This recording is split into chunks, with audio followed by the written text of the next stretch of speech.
Karthigai Deepam serial ஜனவரி 25 இன்னைக்கான எபிசோட்ல என்ன நடக்குதுன்னா, தீபா போகும்போது வந்து சாமி கும்பிட்டுட்டு ஆர்த்தி எடுத்து கார்த்திக் காட்டுறாங்க.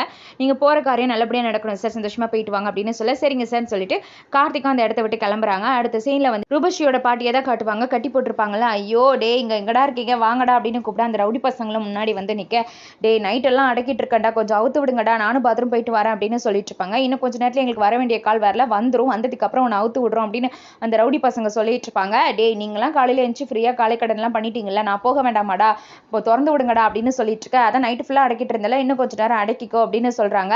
டே புரிஞ்சுக்கோங்கடா, நான் பாவம் இல்லையா, அவுத்து விடுங்கடான்னு எவ்வளவோ கேட்க, ஒரு கட்டத்துல வந்து ஒரு ரவுடி இன்னொரு ரவுடியை பார்த்துட்டு, டே நம்மள மிஞ்சி இவளால என்ன செஞ்சிட முடியும், தப்பிச்சா போயிட முடியும், அவுத்து விட்டா என்ன பார்க்க பாவமா இருக்கு அப்படின்னு கேட்க, சரி ஓகேங்கிற மாதிரி அந்த ரூமுக்கு போ, 10 நிமிஷம் தான் டைம், அதுக்குள்ள வந்துடணும் அப்படின்னு சொல்லிட்டு இருக்க, ஓடி போயிட்டு கதவை சாத்திக்கிடுறாங்க ரூபஸ்ரீ பாட்டி. உள்ள போயிட்டு ஐயோ இப்போ என்ன பண்றது, இங்க வந்தாச்சு, இங்க இருந்து எப்படி தப்பிச்சு போறது அப்படின்னு யோசிச்சுட்டு இருக்காங்க ரூபஸ்ரீ பாட்டி. அப்படி கட் பண்ண கார்த்திக் இளையராஜாவோட வீட்டு வாசல்ல வந்து காரை நிறுத்திட்டு கால் பண்றாங்க. மாப்பிள்ள நான் ரெடி ஆகிட்டு இருக்கேன் அப்படின்னு சொல்லிட்டு இருக்கேன், எவ்வளவு நேரம்டா, சீக்கிரமா ரெடி ஆக மாட்டே அப்படின்னு கார்த்திக் கேட்க, உன் வீட்டு காரு என் வீட்டு முன்னாடி வந்து நிக்கிறதுக்குள்ள ரெடி ஆயிருவேன் ராஜா சொல்ல, நான் ஆல்ரெடி உன் வீட்டு வாசல்ல தான் நின்றுட்டு இருக்கேன் கார்த்திக் சொல்ல, ஐயோ மாப்பிள்ள இந்த வந்துட்டேன் அப்படின்னு சொல்லிட்டு போனை வைக்கிறாங்க. இதுக்கு இடையில தீபாவை தான் காட்டுவாங்க. தீபா ஒரு ஆட்டோ பிடிச்சு அந்த அநாத ஆசிரமத்துக்கு போறாங்க. ஆட்டோவும் அங்கிருந்து கிளம்பி போய்கிட்டு இருக்கு.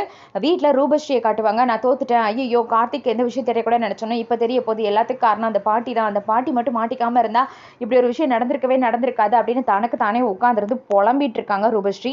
அப்படி கார்த்தியை தான் அடுத்த சீன்ல காட்டுவாங்க. வெயிட் பண்ணிட்டு இருக்க கார்த்திக் ஆருக்கு வந்து ராஜாவும் வந்துருந்தாங்க. ராஜாவை ஏற்றிட்டு கார்ல போய்கிட்டு இருக்காங்க. போகும்போது ராஜா வந்து, சே நம்ம பல்லவியை ரொம்ப நாள் கழிச்சு பார்க்க போறல, எனக்கு ரொம்ப எக்ஸைட்டடா இருக்கு, எனக்கே இவ்வளவு இருந்தா உனக்கு எப்படி இருக்கு மாப்ள அப்படின்னு சொல்லிட்டு இருக்காங்க. ஆமா பார்க்க தான் போறோம் அப்படிங்கிற மாதிரி சொல்றாங்க. கார்த்திக்கும், என்ன மாப்ள வெயிட் பண்ணவே முடியலையே என்னால அப்படின்னு சொல்ல, வெயிட் பண்ண முடியல அப்ப இறங்கி போறியா அப்படின்னு கார்த்தி நக்கலா கேட்கறாங்க. ஐயோ வேணாம் மாப்ள அப்படின்னு சொல்லிட்டு ரெண்டு பேரும் கார்ல போறதை நமக்கு காட்டுறாங்க. அப்படி கட் பண்ணா ரூபஸ்ரீயோட பாட்டியை தான் காட்டுவாங்க. இப்போ என்ன பண்ணலாம் அப்படின்னு யோசிச்சுட்டு இருக்கும்போது உள்ள 2 கட்டை கிடக்க, அதை கவனிக்கிறாங்க. அதை எடுத்து கையில வச்சுக்கிட்டு, ஐயோ கீழே விழுந்துட்டனே, வலிக்கு விழுந்துட்டனே, காப்பாத்துங்க அப்படிங்கிற மாதிரி சத்தம் போட்டுட்டு இருக்க, என்னாச்சு அப்படின்னு சொல்லிட்டு அந்த ரவுடி பசங்கள்ல ஒருத்தன் வந்து உள்ள ஓடி வராங்க. பலார்னு அவன் மண்டையிலேயே அடிச்சிருந்தாங்க. அடுத்து என்னடா ஆச்சு அப்படின்னு சொல்லிட்டு இன்னொருத்தன் உள்ள வர, அவனையும் போட்டு அடிச்சுட்டு கதவை லாக் பண்ணிட்டு அங்கிருந்து அந்த பாட்டி தப்பிச்சு ஓடி வராங்க. கதவை தரன்னு உள்ள இருந்து அந்த ரவுடி பசங்க வந்து தட்டிட்டு இருக்காங்க. அந்த பாட்டி தப்பிச்சு ஓடி வர்றதையும், வீட்டுல ரூபஸ்ரீ புலம்பிட்டு இருக்கதையும், இன்னொன்னு நம்ம தீபா ஆட்டோல போய்கிட்டு இருக்கதையும் நமக்கு மாத்தி மாத்தி காட்டுவாங்க. கார்த்திக்கும் இளையராஜாவும் கார்ல போறதையும் காட்டுவாங்க. ஒரு கட்டத்துல வந்து வீட்டுக்கும் வந்துருந்தாங்க. அந்த பாட்டி கதவை தட்டிட்டு இருக்க, ரூபஸ்ரீ என்னது கார்த்தி வந்து அங்க போகாம இங்க வந்திருக்கான், எதுக்காண்டி வந்திருப்பான் அப்படிங்கிற மாதிரி கார்த்தி வந்திருக்கதா நினைச்சிட்டு தனக்கு தானே புலம்புறாங்க. வேற வழி இல்லாம கதவை ஓபன் பண்ண போனா வெளியே வந்து நிக்கிறது பாட்டி. ஐயோ பாட்டின்னு கட்டி பிடிச்சுக்கிடுறாங்க ரூபஸ்ரீ. உள்ளவா பாட்டி அப்படின்னு ரூபஸ்ரீ உள்ளேயும் கூட்டிட்டு போறாங்க அவங்க பாட்டிய. நீ இப்போ வந்துட்டேன்னா உன்னை எப்படி இவ்வளோ சீக்கிரம் விட்டாங்க அப்படின்னா, தீபா தான் பல்லவிங்கிற விஷயம் கார்த்திக் உண்மை தெரிஞ்சிருச்சான், ஐயோ அவ்வளோதான் போச்சு எல்லாம் போச்சுங்கிற மாதிரி புலம்பிட்டு இருக்காங்க. தீபா கொஞ்சம் அமைதியா இரு, எந்த விஷயமும் தெரியல, அவங்களாம் ஒன்றும் என்னை விடலை, நானே தான் தப்பிச்சு வந்தேன் அப்படின்னு அந்த பாட்டி சொல்லிட்டு இருக்காங்க. என்ன பாட்டி சொல்லிட்டு இருக்காங்கிறாங்க. ஆமா முதல்ல கார்த்திக்கு தீபா தான் பல்லவிங்கிற விஷயம் தெரியக்கூடாது, அதுக்காண்டி தான் இவ்வளோ கஷ்டப்பட்டு தப்பிச்சு வந்தேன், அதுக்கு என்ன பண்ணலாம் அப்படின்னு யோசிக்கிறாங்க அந்த பாட்டி. அப்படி கட் பண்ண திரும்பவும் கார்த்திக்கும் இளையராஜாவை தான் காட்டுவாங்க. திரும்பவும் இளையராஜா வந்து, எனக்கு ரொம்ப சந்தோஷமா இருக்கு, எனக்கே வந்து இவ்வளோ எக்ஸைட்டடா இருக்குன்னா மாப்பிள்ள உனக்கு எப்படி இருக்கு சொல்ல, நம்ம வந்து நம்ம பல்லவியை பார்க்க போறோம், எனக்கு ரொம்ப இதா இருக்கு அப்படின்னு வந்து ரொம்ப எக்ஸைட்டடா பேசிட்டு வராங்க. அப்படின்னா எனக்கும் தான் அப்படிங்கிற மாதிரி கார்த்திக்கும் பதிலுக்கு சொல்லிட்டு இருக்காங்க. ஐயோ என்னால பொறுக்க முடியலையே அப்படின்னு சொல்லிட்டு இருக்க, பொறுக்க முடியலன்னா அப்ப இறங்கி ஓடி வரியா அப்படின்னு கார்த்திக் கேட்க, வேணாம் மாப்பிள்ளன்னு இளையராஜா சொல்லிட்டு இருக்காங்க. அப்படியே கட் பண்ணா நம்ம தீபாவை தான் காட்டுவாங்க. தீபா ஆட்டோல போய்கிட்டு இருப்பாங்களா, அந்த ஆசிரமத்துக்கும் போயிருந்தாங்க. இதுக்கு இடையில வந்து ரூபஸ்ரீ தீபாவுக்கு கால் பண்ணி போக வேண்டாம்னு சொல்லுன்னு பாட்டி சொல்ல, தீபாவுக்கு கால் பண்ணுவாங்க. ஆனா போன் வந்து நாட் ரீச்சபிள்னே இருக்கும்.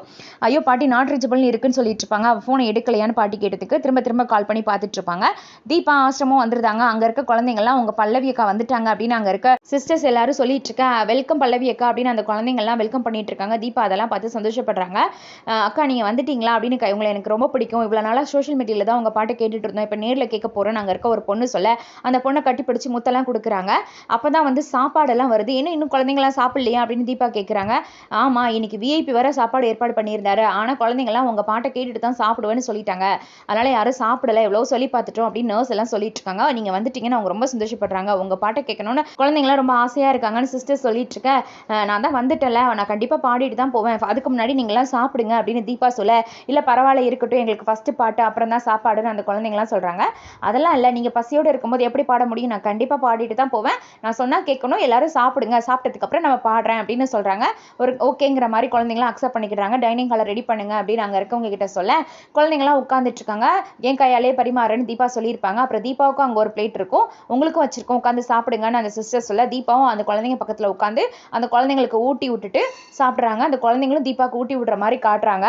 இன்னைக்கு நமக்கு ஃபுட்டு கொடுத்த அந்த விஐபி குடும்பம் நல்லா இருக்கணும்னு எல்லாரும் ப்ரே பண்ணிட்டு சாப்பிடுங்கன்னு சிஸ்டர் சொல்ல எல்லாரும் சாப்பிட்டுட்டு இருக்கதை நமக்கு காட்டுவாங்க. அப்படி கட் பண்ண ரூபஸ்ரீயும் பாட்டியும் தான் காட்டுவாங்க. இப்போ என்ன பாட்டி பண்றது, தீபா இந்நேரத்துக்கு அந்த ஆசிரமத்துக்கு போயிருப்பா, அவளை தடுக்க முடியாது.